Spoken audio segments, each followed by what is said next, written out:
యాదాద్రి లక్ష్మీ నరసింహస్వామి క్షేత్రంలో ఇవాళ తెలంగాణ జాగృతి నాయకులు కార్యకర్తలు అందరం కూడా పెద్ద ఎత్తున వచ్చి దర్శనం చేసుకోవడం జరిగింది. మరి ప్రత్యేకించి మొన్న తిరుమలకు వెళ్ళి ఈరోజు లక్ష్మీ నరసింహస్వామి దగ్గరికి వెళ్ళి వరుసగా ఒక్కొక్క పుణ్యక్షేత్రానికి వెళ్ళి తెలంగాణ జాగృతి జనం బాట అనే కార్యక్రమం ఏదైతే ఈ నెల 25వ తారీఖున చేపడతా ఉన్నామో ఆ కార్యక్రమం మరి ఎటువంటి అవాంతరాలు లేకుండా జరగాలని ప్రజల వద్దకు మేము వెళ్ళేటటువంటి క్రమంలో ప్రజా సమస్యల్ని అర్థం చేసుకునేటటువంటి శక్తి ఆ భగవంతుడు మా జాగృతి నాయకులందరికీ కూడా ఇవ్వాలని చెప్పి ఒక విశ్వాసంతోని ఒక ఆలోచనతోని మరి దైవ దర్శనాలన్నీ చేసుకుంటా ఉన్నాము. మరి 25వ తారీఖు నాడు జాగృతి జనం బాట అనే కార్యక్రమం ప్రారంభమవుతుంది. మా నిజామాబాద్ జిల్లా నుంచి మా సొంత ఊరు నుండి ప్రారంభించి 33 జిల్లాలు కూడా 4 నెలల పాటు కంటిన్యూస్గా మేము మరి పర్యటన చేస్తాం. ప్రతి జిల్లా కేంద్రంలో కూడా 2 రోజులు ఉండి అక్కడ ఉండేటటువంటి మేధావులను విద్యావంతులను అదేవిధంగా రైతులను రైతు కూలీలను విద్యార్థులను ప్రతి ఒక్కరిని అందరికన్నా ముఖ్యంగా మా ఆడబిడ్డలను మా యువకులను అందరినీ కూడా కలిసి మరి ఆయా జిల్లాల్లో ఉండేటటువంటి సమస్యలేంటి వాటి పరిష్కారానికి ఏ దిశగా మనం ప్రయత్నం చేయాలి, ఇప్పుడు ఉన్నటువంటి ప్రభుత్వాలు మరి అదేవిధంగా ప్రతిపక్షాలు ఈ వైఖరి ఎట్లా ఉంది ఇంకా ఎట్లా ఉండాలి, ఇటువంటి అన్ని అంశాలు కూడా కూలంకుషంగా చర్చించడానికి జాగృతి జనం బాట ఒక వేదిక అవుతుందని చెప్పి మేము బలంగా నమ్ముతా ఉన్నాం. మరి ఈ యొక్క కార్యక్రమంలో ఆ దైవం యొక్క ఆశీర్వాదం ఉండాలని ప్రజల యొక్క ఆశీర్వాదం ఉండాలని మనస్ఫూర్తిగా కోరుకుంటా ఉన్నాం.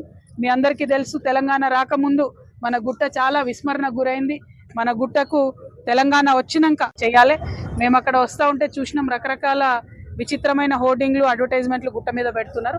అటువంటి కాకుండా తిరుమలలో ఏ విధంగా అయితే కేవలం స్వామివారి కార్యక్రమాలు వస్తాయో స్వామివారి ఫోటోలు పెడతారు, అటువంటి పెడితే భక్తులందరికీ బాగుంటుంది. ఇంకా చాలా సమస్యలు గుడి చుట్టూ ఉన్నాయి. ఈ సమస్యలన్నీ కూడా మేము మళ్ళీ యాదాద్రి భువనగిరి పర్యటనకు వచ్చినప్పుడు మైక్రో లెవెల్లో ప్రతి సమస్య మీద కూడా మాట్లాడతాం. ఇవాళ రాష్ట్ర స్థాయిలో జరిగేటటువంటి పర్యటన గురించి మా ప్రెస్ మిత్రులందరి ద్వారా ప్రజలందరికీ తెలియజేస్తున్నాం. మా జాగృతి జనం బాట కార్యక్రమం విజయవంతం చేయవలసిందిగా ప్రజలను కోరుతున్నాం. జై తెలంగాణ. ఇప్పుడు 19వ సంవత్సరం మేము ఒక ఎన్జిఓగా పుట్టినా కూడా ప్రతినిత్యం ప్రజల కోసమే మాట్లాడినాం. ఆనాడు తెలంగాణ ఉద్యమంలో కూడా పాలిటిక్స్ మాట్లాడినాం, తెలంగాణ ఉద్యమంలో కూడా రాజకీయ సమీకరణలు ఎట్లుండాలి, తద్వారా తెలంగాణ ప్రజలకు ఏ విధంగా బెనిఫిట్ పొందాలనే అంశాలు ఆనాడు మాట్లాడినాం. ఈనాడు కూడా మేము ఒక సివిల్ సొసైటీ ఆర్గనైజేషన్గా ఉన్నప్పటికీ రాజకీయాలు పుష్కలంగా మాట్లాడతాం. రాజకీయాలు మాట్లాడి ప్రజలకు మేలు చేయాలంటే పార్టీ ఉండాల్సిన అవసరం లేదు. పార్టీ రావాలని ప్రజలు కోరుకుంటే తప్పకుండా వస్తుంది, దాంట్లో పెద్ద ఇబ్బంది ఏం లేదు. పక్కన ఉన్న ఆంధ్రప్రదేశ్లో 2 పార్టీలు ఉన్నాయి, తమిళనాడులో 2 ప్రాంతీయ పార్టీలు ఉన్నాయి, ఆంధ్రప్రదేశ్లో 3 ఉన్నాయి, అట్లనే కేరళలో అయితే గల్లీకోట ఉంటుంది. సో పార్టీలు ఉండడం లేకపోవడం పెద్ద విషయం కాదు, జాగృతి పార్టీగా మారడం కూడా పెద్ద విషయం కాదు. కానీ దానికి కూడా ఒక సమయం సందర్భం ప్రజలకు అవసరం. అల్టిమేట్గా నాకేం లాభం ఏ పార్టీ అయితే, ప్రజలకు లాభం కావాలి, నా కోసం కాదు కదా పార్టీ పెట్టి. సో దానికోసమే ఈ పర్యటన చేస్తూ ఉన్నాం. ఈ పర్యటనలో మళ్ళీ మీ దగ్గర కూడా వస్తాం, అప్పుడు మళ్ళీ మిమ్మల్ని కూడా కలుస్తాం. మీరు సలహాలు ఇవ్వాలి ఎట్లా మన యాదాద్రిని డెవలప్ చేసుకోవాలి ఏందని, దాని నుండి ఒక ఆలోచన తీసుకుందాం. Thank you. జై తెలంగాణ.